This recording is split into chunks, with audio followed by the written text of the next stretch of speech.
He had enormous whelps, and 3/4 of his face was black and purple.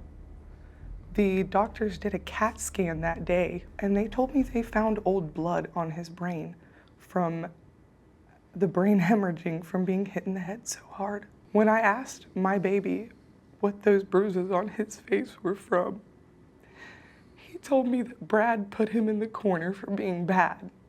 And then when he was being bad in the corner, that Brad hit his face on the wall. I will never forget that man for what he did to him. The police report says that there were bumps, bruises, severely underweight, malnourished, bones sticking out, shoulder blades, ribs, and vertebrae showing through the skin. Yeah.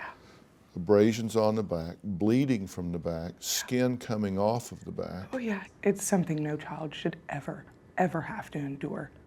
When I walked into that room, the child laying in that bed had the same eyes and the same smile and the same voice, but he did not look like the baby that I had seen 2 years before that. And it tore my heart up. What did you say to him when you first saw him? I told him that I missed him so much, and that I promised that I would never be away from him again. You don't even have to be a medical professional to tell that that child was kept from food. When we first got him into the hospital, some of the family brought in some Nutella and crackers, and he watched it like a hawk. He was so defensive. When we took him to the playroom up there, they have a little kitchen with all the fake food and stuff. I mean, this room is full of toys. The only thing he wanted to play with was that food. Just so I'm clear, where was this closet in the house, to your understanding? Underneath the stairs. This is how they were able to hide him when CPS and the police came out. They had an extra little room inside of the room in the closet, and it was just a small little cubby hole. But if you put stuff in front of it, you can't even tell that there's a door there. The children called it the Harry Potter room because it was hidden. What did he tell you about the closet? I asked him if he had a bed, and that's when he told me he had one upstairs, but not downstairs.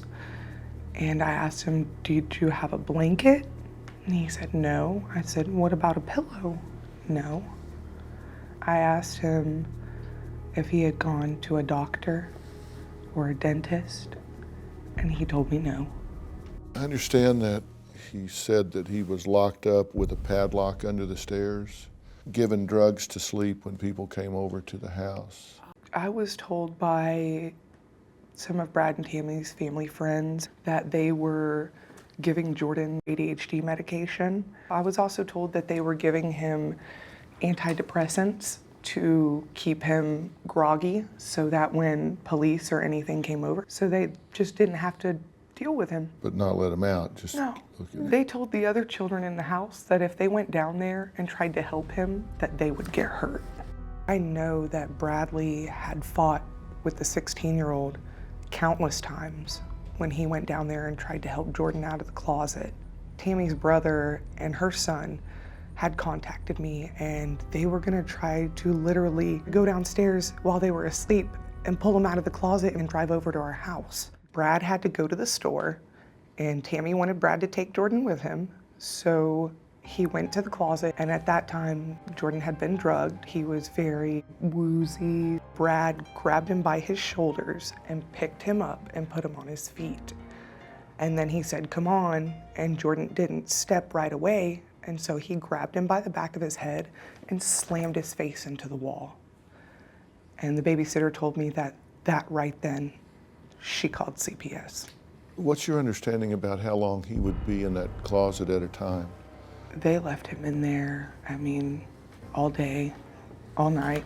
They would open it every so often to, I guess, make sure that he was still alive. Do you have a story or a question for me? Click the link in the description and tell me what in the world is going on.